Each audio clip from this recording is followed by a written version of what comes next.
Oriente e Ocidente, Edvar Saad. Artigo escrito pelo professor Edgar Dias de Vasconcelos.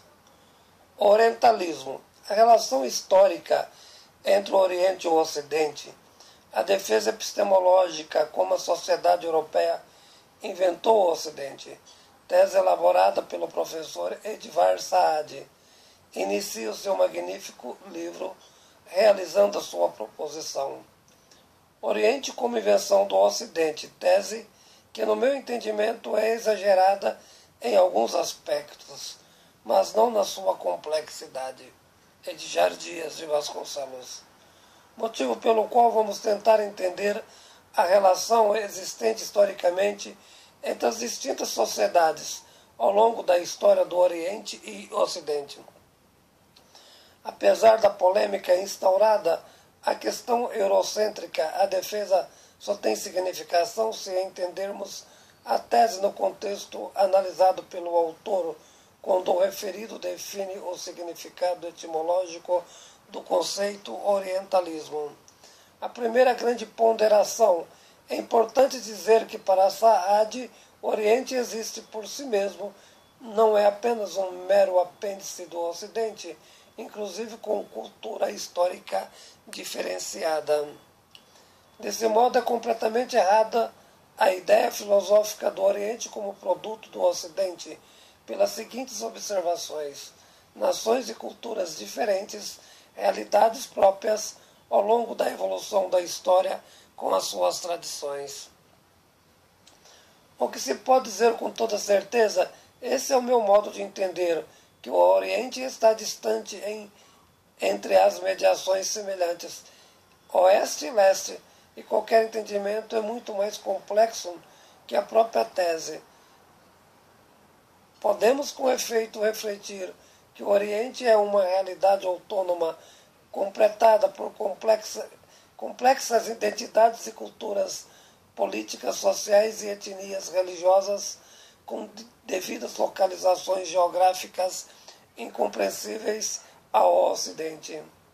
Li o livro por mais de uma vez, acho rico em informações e ressalva a inteligência do professor, mas até então defender a tese formulada acho um pouco difícil a sua sustentação absoluta, mas a respeito de certas particularidades seu trabalho é exuberante, com mais uma obra clássica do pensamento histórico.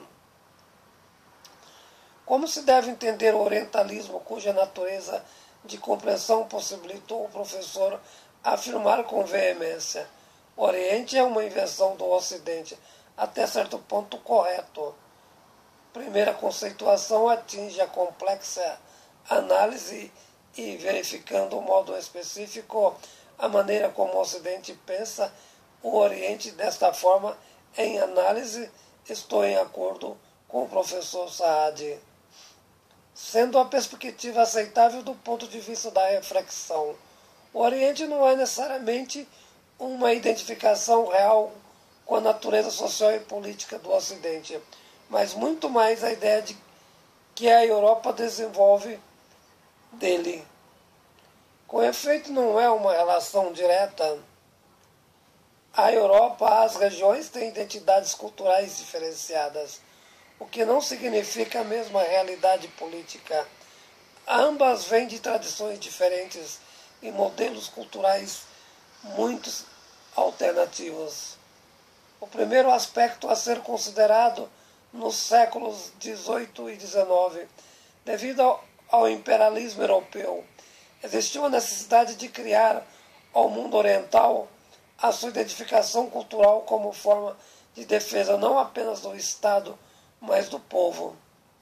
O Oriente construiu seu caminho na defesa da formulação e sustentação religiosa, o fundamentalismo do islamismo. Quanto à Europa, sua junção aglutinadora deu coesão à legitimidade às ações do Estado. Inicia-se então com efeito uma exaltação da cultura grego-romana, tomada como modelo de sociedade, conceito determinado como civilizatório. A filosofia teve papel preponderante. Com efeito, a ideia civilizatória dá legitimidade ao poderio europeu, fundamentando no preconceito das diferentes sociedades, as quais não eram europeias, como atrasadas. Desse modo, para Saad, a definição da Europa ou o ocidentalismo com a sua própria imagem de idealidade. O Oriente, na visão do ocidentalismo, passa a ser exatamente um lugar exótico, não civilizado, produtor de barbárie, diferenciado do Ocidente, que seguiu com a construção de outras bases culturais. Além de todas essas características, construída pelo Ocidente, reflete Saad, de certo modo com eficiência, um marco histórico imponderável, o que contribuiu eficientemente para que o Oriente fosse considerado uma região de atraso, de povo pré-civilizado, conceito que se aplica a qualquer povo atrasado do mundo, com herança cultural inclusive da Europa, as colonizações latinas em geral.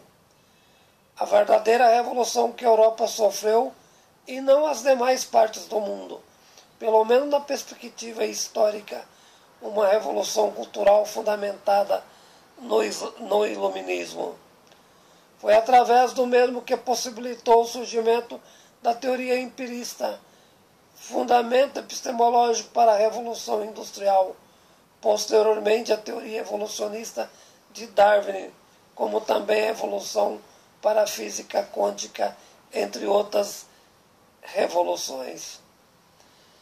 A ideia de Darwin foi muito importante para o ateísmo, o sentido filosófico que sem o qual a sociedade não desenvolveria, no seu sentido global, a razão do atraso de países essencialmente religiosos, o que concordo em minhas análises com certa objetividade.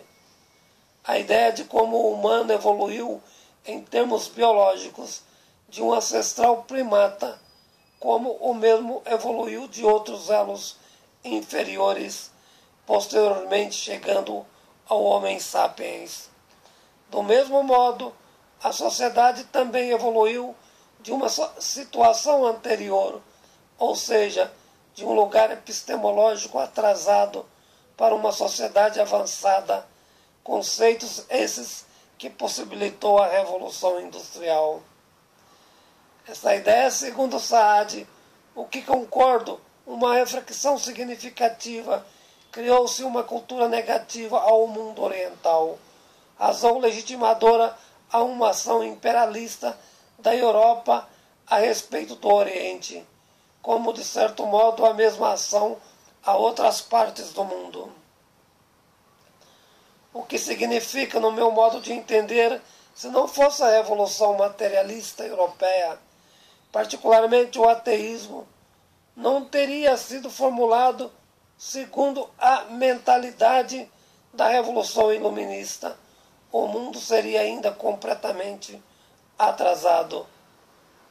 O princípio de tudo foi, ainda na sociedade feudal, a revolução comercial, o nascimento da burguesia.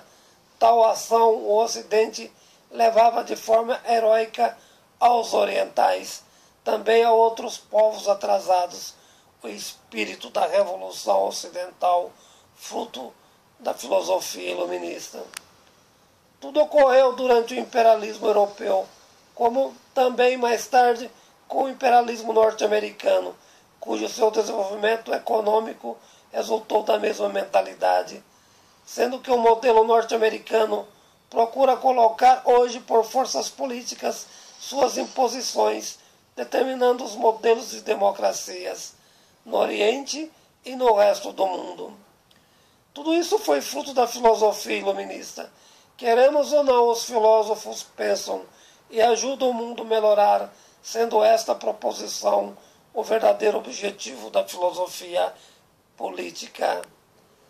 Sem a mesma não é possível fugir das culturas comuns sustentadas por mentalidades religiosas.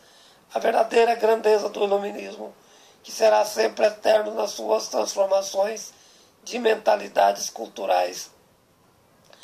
Entretanto, a grande crítica, e nesse aspecto concordo plenamente com Saad, a justificativa do desenvolvimento fundamenta-se em um modelo de sociedade resultada das luzes, que justifica a imposição de um povo ao outro, nesse caso tendo recentemente como agentes os americanos. Mas historicamente aconteceu com outras sociedades, como por exemplo o domínio do Império do Ocidente, as cruzadas na expansão marítima, como diversas outras invasões aos povos dominados. Artigo escrito pelo professor Edgar Dias de Vasconcelos.